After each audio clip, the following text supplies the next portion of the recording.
Bonjour à tous, bienvenue à cette quatrième vidéo YouTube de tennisbelge.be. Aujourd'hui, on va retrouver Joël. On va un petit peu parler de Wimbledon et du tirage au sort des Belges en particulier. Et après, je ferai la page pour les résultats de la semaine. Mais j'accueille tout de suite Joël. Joël? Joël?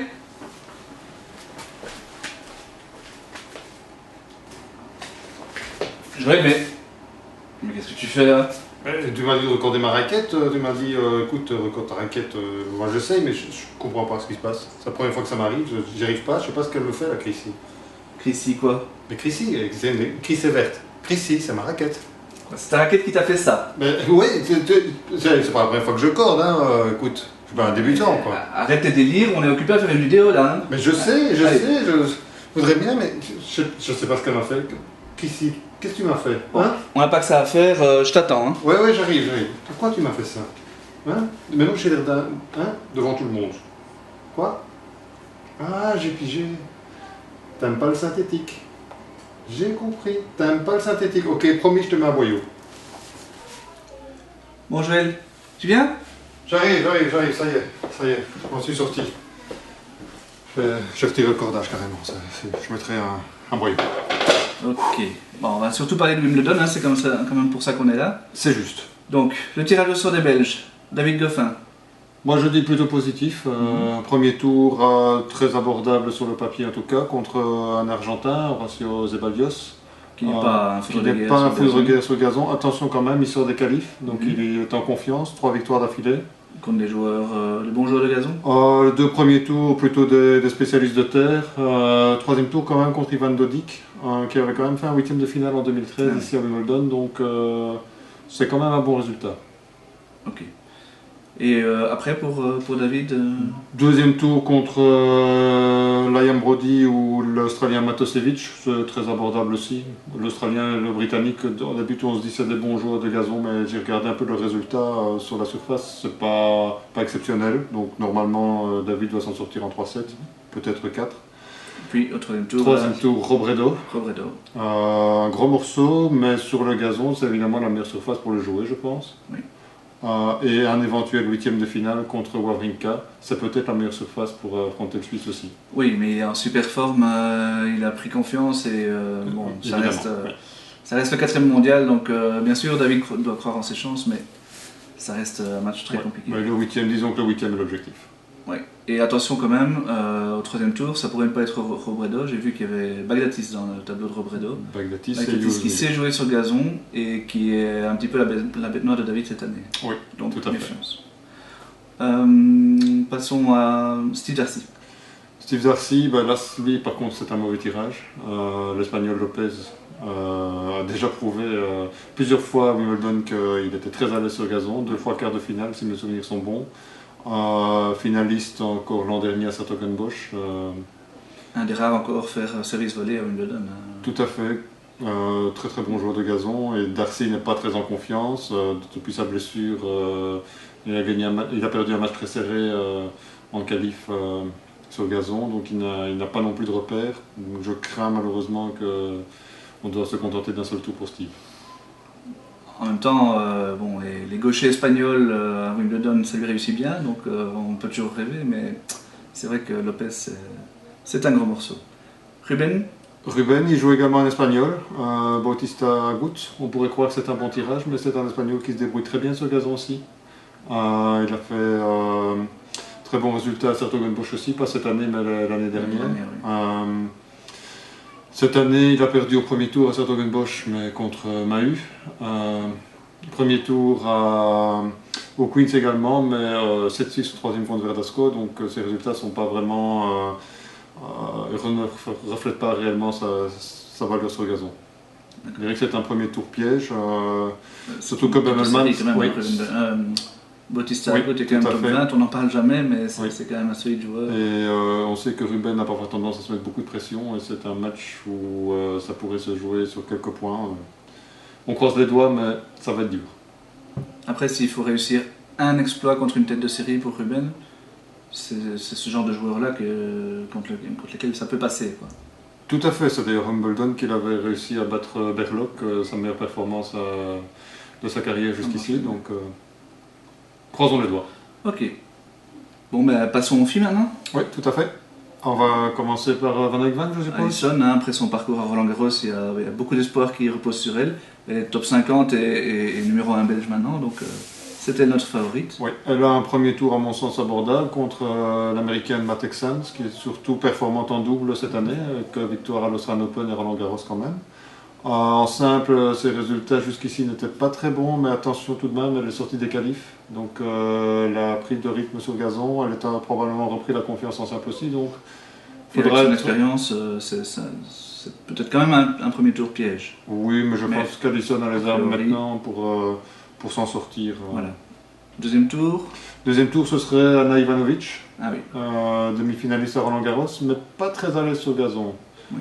Donc je pense qu'il y a une petite chance. C'est peut-être parmi le top 8 féminin la joueuse qu'Alison pourrait battre sur le gazon. Sur le gazon, oui. Bon, évidemment, elle ne sera pas favorite de ce match, ça c'est certain, mais s'il y a un exploit à réaliser, c'est peut-être contre Ivanovic. Donc croisons les doigts. Les deux autres, Janina, Kirsten, ça va être plus difficile. Oui, et deux matchs un petit peu similaires dans le sens où elles vont jouer toutes les deux contre de jeunes joueuses, toutes les deux qui ont été très très bonnes en junior. Donc j'ai commencé par Janina qui joue contre la Russe Kudichkova. Pour ceux qui veulent en savoir plus sur elle, il y a moyen d'aller simplement dans notre petite rubrique rétrospective. C'était la junior de l'année, la junior numéro 1 de l'année l'an passé dans notre rétrospective. Je vais en dire quand même un petit mot ici. 109e mondial pour l'instant, surtout active sur le circuit ITF. Quand même 2 quarts de finale déjà sur le grand circuit cette année. Et Janina l'a rencontrée l'an dernier sur dur à Hong Kong, elle avait gagné 6-4, 6-4. Mais l'avantage c'est que Kudichkova n'a pas beaucoup d'expérience sur le gazon, elle a même joué un seul Wimbledon en junior, donc c'est peut-être là que Janina pourra prendre sa chance, surtout qu'elle est plutôt à l'aise sur cette surface. C'est vrai, et c'est une joueuse qui est en progrès, donc c'est sûr que par rapport au match de l'année passée, ce sera déjà plus la même joueuse, mais c'est vrai que normalement Janina sur cette surface doit pouvoir prendre le dessus. Tout à fait. Kirsten, ce sera contre Beck l'allemande. Annika Beck, oui. Joueuse de terre battue normalement. Oui, elle avait gagné Roland Garros chez les juniors il y a 3 ans d'ici. Plutôt joueuse de terre battue, mais elle a quand même déjà 2 quarts de finale à Sertogenbosch cette année et l'an dernier. Donc elle sait jouer sur gazon, elle sort également d'un quart de finale au gros challenger de Ilkley. Donc attention, je pense que Annika Beck pourrait être un dur morceau pour Kirsten. D'autant plus que Kirsten n'est pas du tout en confiance, donc je crains le pire pour ce premier tour, honnêtement. Et pour les deux, après leur premier tour, leurs chances deviennent très compliquées. Oui, là je dois dire que je ne sais plus par cœur contre qui elles jouent, mais ce sont des têtes de série d'office. On peut jeter un petit coup d'œil. Donc pour Kirsten, ce sera Azarenka. Oui, Victoria Azarenka. Je crois que sur le gazon, on peut oublier. Enfin bon, tous les matchs doivent être évidemment. Bien sûr. Et Madison Keys pour Janina Wickmayer. Madison qui est en très bonne forme depuis le début de la saison. Donc ça va être un match très compliqué de toute façon. Oui, je pense que de toute façon, elles deux doivent regarder maintenant match par match et essayer d'accumuler la confiance. Donc c'est qu'elles passent le premier tour et puis on verra au deuxième tour, match par match. Parfait. Un petit mot sur les qualifications, qu'est-ce qu'on peut en dire des résultats belges dans l'ensemble? Dans l'ensemble, on est un petit peu déçus, on aurait quand même aimé avoir un qualifié. Ceux qui sont allés plus loin sont peut-être ceux qu'on attendait le moins, les deux Mertens, pas de Diane Famille, oui, Elise qui faisait sa toute première apparition dans un tableau de qualif de Grand Chelem. Et Yannick Mertens qui n'avait jamais été très à l'aise à Wimbledon et qui a atteint le 3e tour, qui a été à 2 doigts de prendre le premier set. C'est peut-être le tournant du match. 6-4 au tie-break, je pense, il mène. Il mène 6-4 au tie-break et il a encore une balle de 7 à 7-6. C'est dommage, mais je pense qu'il doit garder vraiment du positif de ce tournoi parce que franchement, il a peut-être passé un cap, on verra pour la suite de sa saison. En tout cas, c'est vraiment très bien pour Yannick, c'est très bien pour Elise. Les autres, malheureusement, Anne-Sophie, un petit peu déçus, ce gazon, on espérait qu'elle aille au moins au 3e tour. Kimmer aussi, tête de série numéro 1 du tableau. Bon, pour lui, il est encore jeune, donc voilà. Et les autres, tous battus au premier tour, on est loin de Roland Garros et des bonnes performances des Belges en qualification. Voilà, bon, pour la page Wimbledon, ça se termine ici. Je passe tout de suite au résultat. Outre les qualifs de Wimbledon, quelques joueurs ont également joué sur le grand circuit. C'est le cas de Ruben Bummelmans, qui s'est préparé pour Wimbledon en allant à Nottingham. Il est sorti des qualifications en jouant 3 Britanniques qui donc se débrouillent pas mal sur gazon, donc c'est plutôt pas mal. Dans le grand tableau, il a été battu par Lou, qui n'est pas le premier venu non plus sur gazon, puisqu'il a déjà été quart de finaliste à Wimbledon. Donc voilà, un résultat correct pour une bonne préparation à Wimbledon pour Ruben Bummelmans.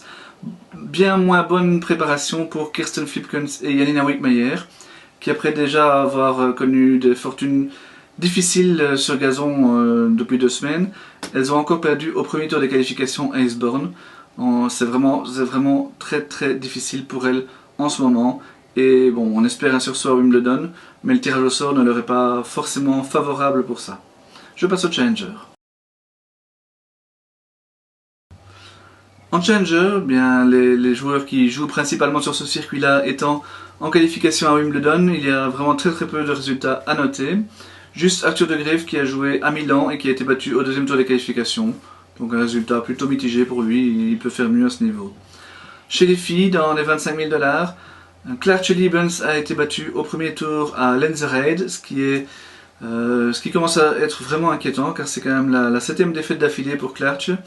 Et cet été, les points vont commencer à tomber pour elle, ça va commencer à être très difficile. Il faut absolument qu'elle mette un terme à cette spirale négative. Par contre, rayon bonne nouvelle, Marie Benoît, qui était déjà en quart de finale la semaine passée dans un 25 000 $, elle atteint cette fois-ci les demi-finales à Helsingborg. C'est la deuxième demi-finale de sa carrière en 25 000 $ après un tournoi en Inde au début d'année. Mais ici c'était à un autre niveau, puisque sur son chemin elle a quand même battu 2 joueuses du top 250, donc vraiment une super performance pour Marie, qui va faire son entrée dans le top 400. Et ben voilà, elle est en pleine forme, c'est de bon augure pour son été. Voilà, je passe au futur maintenant. En futur, la performance de l'année est à mettre à l'actif de Yannick Reuter. Il a atteint la finale à Breda, c'est sa 2e finale en futur cette saison, après une première finale à El Kantaoui. Mais bon, ici c'était à 15 000 $ en Europe, donc vraiment un tableau plus relevé. Donc c'est bien pour Yannick qui ces derniers temps ne jouait plus trop bien, donc une finale, ça va le remettre sur le droit chemin. Que dire encore, dans ce tournoi hollandais du côté féminin, il y avait 11 filles en qualification, 11 Belges, 2 en sont sorties. Il s'agissait de Steffi Distelmans et de Sophie Oyen. Sophie a en prime franchi le premier tour dans le grand tableau. Toujours en futur, il y avait encore un tournoi en Belgique, puisque ce sera pour tout l'été. Donc ici c'était à Havre. Encore un Belge en demi-finale, il s'agissait d'Omar Salman. Très bonne performance pour Omar, puisque ce n'est que la 2e demi-finale de sa carrière. Donc c'est sympa parce que lui aussi avait connu quelques difficultés ces derniers temps. Il faut noter encore pour Joran Vliegen un quart de finale alors qu'il sortait des qualifications, et une finale en double avec Sander. Ils avaient gagné la semaine dernière, ils sont en finale cette fois-ci. Donc une bonne paire de doubles à suivre également.